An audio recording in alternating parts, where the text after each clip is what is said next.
श्रीपरमात्मने नमः। अथ अष्टादशोऽध्यायः। मोक्षसंन्यासयोगः।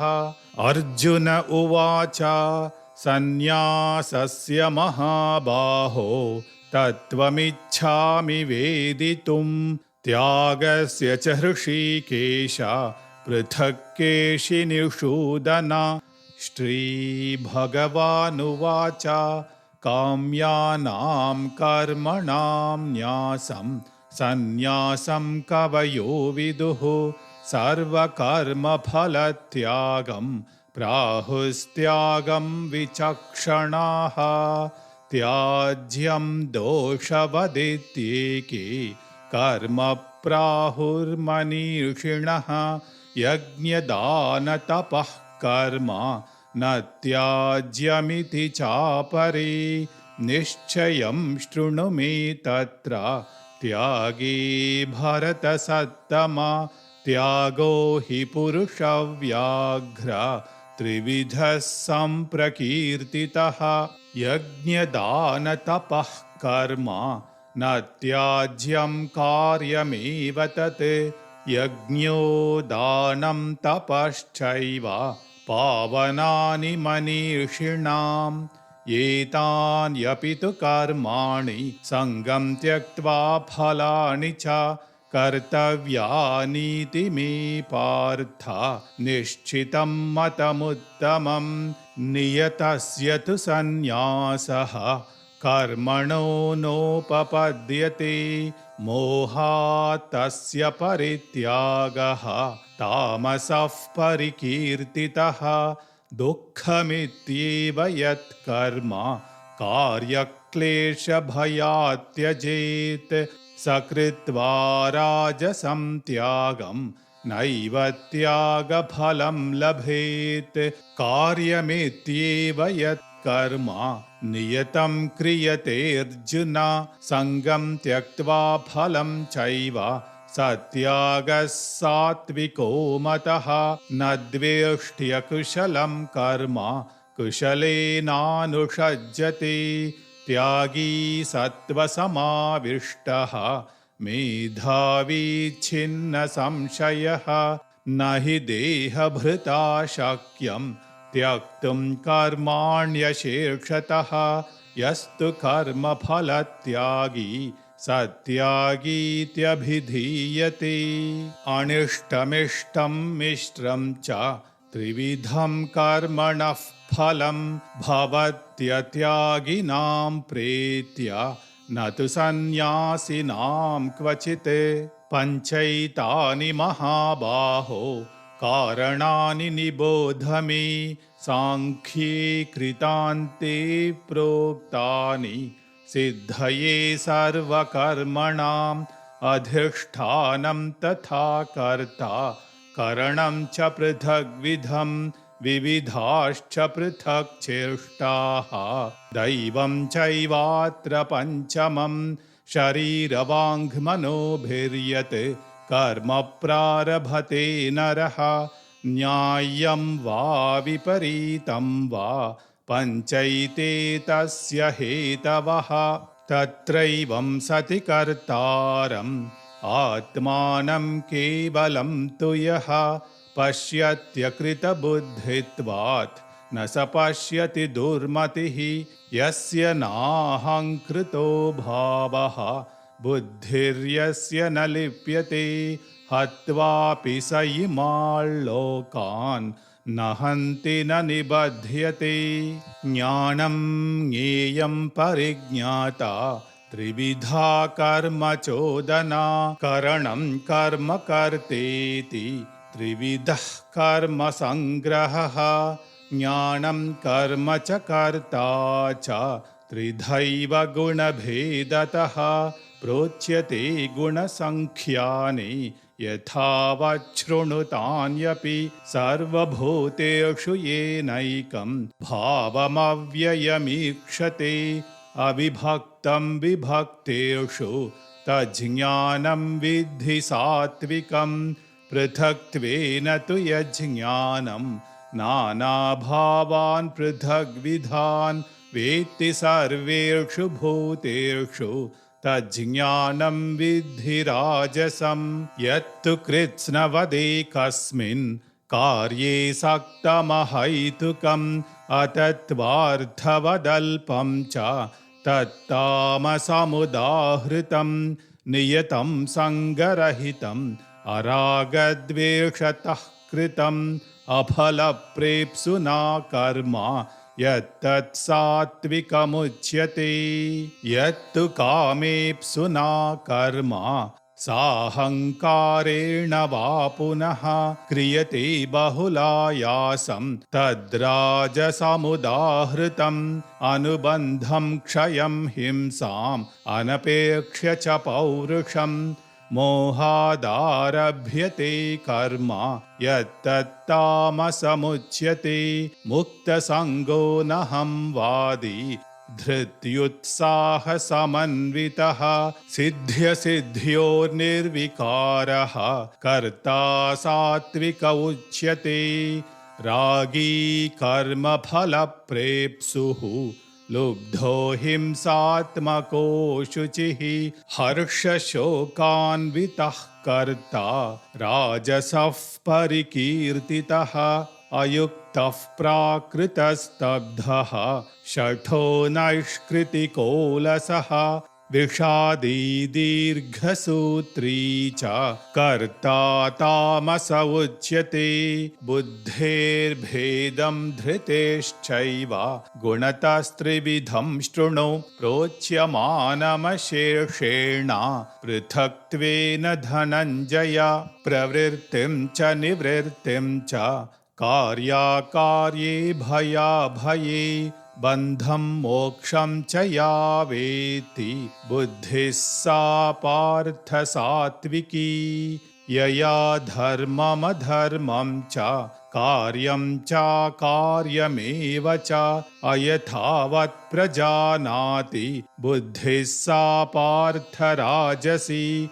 अधर्मं धर्ममिति या मन्यते तमसावृता सर्वार्थान् विपरीतांश्च बुद्धिः सा पार्थ तामसी। धृत्या यया धारयते मनः प्राणेन्द्रियक्रियाः योगेनाव्यभिचारिण्या धृतिः सा पार्थ सात्विकी। यया तु धर्मकामार्थान् धृत्या धारयतेऽर्जुन प्रसङ्गेन फलाकाङ्क्षी धृतिः सा पार्थ राजसी। यया स्वप्नं भयं शोकं विषादं मदमेव च न विमुञ्चति दुर्मेधाः धृतिः सा तामसी मता। सुखं त्विदानीं त्रिविधं शृणु मे भरतर्षभ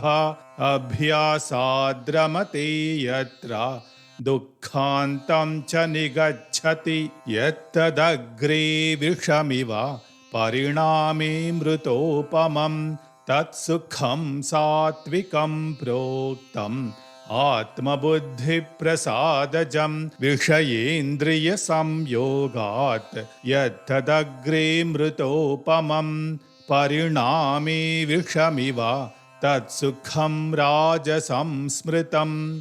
यदग्रे चानुबन्धे च सुखं मोहनमात्मनः निद्रालस्य प्रमादोत्थं तत्तामसमुदाहृतं।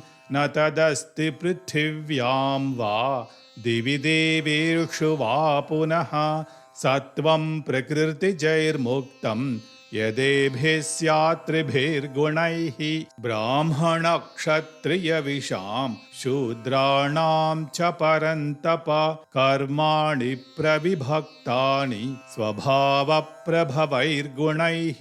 शमोदमस्तपः शौचं क्षान्तिरार्जवमेव च ज्ञानं विज्ञानमास्तिक्यं ब्रह्मकर्म स्वभावजं। शौर्यं तेजो धृतिर्दाक्ष्यं युद्धे चाप्यपलायनं दानमीश्वरभावश्च क्षात्रं कर्म स्वभावजं। कृषिगौरक्ष्यवाणिज्यं वैश्यकर्म स्वभावजं परिचर्यात्मकं कर्म शूद्रस्यापि स्वभावजं स्वे स्वे कर्मण्यभिरतः संसिद्धिं लभते नरः स्वकर्मनिरतः सिद्धिं यथा विन्दति तच्छृणु यतः प्रवृत्तिर्भूतानां येन सर्वमिदं ततं स्वकर्मणा तमभ्यर्च्य सिद्धिं विन्दति मानवः श्रेयान् स्वधर्मो विगुणः परधर्मात् स्वनुष्ठितात् स्वभावनियतं कर्म कुर्वन्नाप्नोति किल्बिषं सहजं कर्म कौन्तेय सदोषमपि न त्यजेत् सर्वारम्भा हि दोषेण धूमेनाग्निरिवावृताः असक्तबुद्धिः सर्वत्र जितात्मा विगतस्पृहः नैष्कर्म्यसिद्धिं परमां सन्न्यासेनाधिगच्छति सिद्धिं प्राप्तो यथा ब्रह्मा तथाप्नोति निबोध मे समासेनैव कौन्तेय निष्ठा ज्ञानस्य या परा बुद्ध्या विशुद्धया युक्तः धृत्यात्मानं नियम्य च शब्दादीन् विषयान् त्यक्त्वा रागद्वेषव्युदस्य च विविक्तसेवी लघ्वाशी यतवाक्कायमानसः ध्यानयोगपरो नित्यं वैराग्यं समुपाश्रितः अहङ्कारं बलं दर्पं कामं क्रोधं परिग्रहं विमुच्य निर्ममः शान्तः ब्रह्मभूयाय कल्पते ब्रह्मभूतः प्रसन्नात्मा न शोचति न काङ्क्षति समः सर्वेषु भूतेषु मद्भक्तिं लभते परां भक्त्या मामभिजानाति यावान् यश्चास्मि तत्त्वतः ततो मां तत्त्वतो ज्ञात्वा विशते तदनन्तरं सर्वकर्माण्यपि सदा कुर्वाणो मद्व्यपाश्रयः मत्प्रसादादवाप्नोति शाश्वतं पदमव्ययं चेतसा सर्वकर्माणि मयि सन्न्यस्य मत्परः बुद्धियोगमुपाश्रित्य मच्चित्तः सततं भव मच्चित्तः सर्वदुर्गाणि मत्प्रसादात् तरिष्यसि अथ चेत्त्वमहङ्कारात् न श्रोष्यसि विनङ्क्ष्यसि यदहङ्कारमाश्रित्य न योत्स्य इति मन्यसे मिथ्यैष व्यवसायस्ते प्रकृतिस्त्वां नियोक्ष्यति स्वभावजेन कौन्तेय निबद्धस्वेन कर्मणा कर्तुं नेच्छसि यन्मोहात् करिष्यस्य वशोऽपि तत् ईश्वरः सर्वभूतानां हृद्देशेऽर्जुन तिष्ठति भ्रामयन् सर्वभूतानि यन्त्रारूढानि मायया तमेव शरणं गच्छ सर्वभावेन भारत तत्प्रसादात् परां शान्तिं स्थानं प्राप्स्यसि शाश्वतम् इति ते ज्ञानमाख्यातं गुह्यात् गुह्यतरं मया विमृश्यैतदशेषेण यथेच्छसि तथा कुरु सर्वगुह्यतमं भूयः शृणु मे परमं वचः इष्टोऽसि मे दृढमिति ततो वक्ष्यामि ते हितं मन्मना भव मद्भक्तः मद्याजी मां नमस्कुरु मामे वैक्ष्यसि सत्यं ते प्रतिजाने प्रियोऽसि मे सर्वधर्मान् परित्यज्य मामेकं शरणं व्रज अहं त्वा सर्वपापेभ्यः मोक्षयिष्यामि मा शुचः सर्वधर्मान् परित्यज्य मामेकं शरणं व्रज अहं त्वा सर्वपापेभ्यः मोक्षयिष्यामि मा शुचः सर्वधर्मान् परित्यज्य मामेकं शरणं व्रज अहं त्वा सर्वपापेभ्यः मोक्षयिष्यामि मा शुचः इदं ते न तपस्काय न भक्ताय कदाचन न चाशुश्रूषवे वाच्यं न च मां योऽभ्यसूयति य इमं परमं गुह्यं मद्भक्तेष्वभिधास्यति भक्तिं मयि परां कृत्वा मामेवैक्ष्यत्य संशयः न च तस्मान् मनुष्येषु कश्चिन्मे प्रियकृत्तमः भविता न च मे तस्मात् अन्यः प्रियतरो भुवि अध्येक्ष्यते च य इमं धर्म्यं संवादमावयोः ज्ञानयज्ञेन तेनाहम् इष्टस्यामिति मे मतिः श्रद्धावाननसूयश्च शृणुयादपि यो नरः सोऽपि मुक्तः शुभाल्लोकान् प्राप्नुयात् पुण्यकर्मणाम् कच्चिदेतच्छ्रुतं पार्थ त्वयैकाग्रेण चेतसा कच्चिदज्ञानसम्मोहः प्रनष्टस्ते धनञ्जय अर्जुन उवाच नष्टो मोहस्मृतिर्लब्धा त्वत्प्रसादान्मयाच्युत स्थितोऽस्मि गतसन्देहः करिष्ये वचनं तव सञ्जय उवाच इत्यहं वासुदेवस्य पार्थस्य च महात्मनः संवादमिममश्रौषम् अद्भुतं रोमहर्षणं व्यासप्रसादाच्छ्रुतवान् इमं गुह्यतमं परं योगं योगेश्वरात् कृष्णात् साक्षात् कथयत स्वयं राजन् संस्मृत्य संवादमिममद्भुतं केशवार्जुनयोः पुण्यं हृष्यामि च मुहुर्मुहुः तच्च संस्मृत्य रूपमत्यद्भुतं हरेः विस्मयो मे महान् राजन् हृष्यामि च पुनः पुनः यत्र योगेश्वरः कृष्णः यत्र पार्थो धनुर्धरः तत्र श्रीर्विजयो भूतिः ध्रुवा नीतिर्मतिर्मम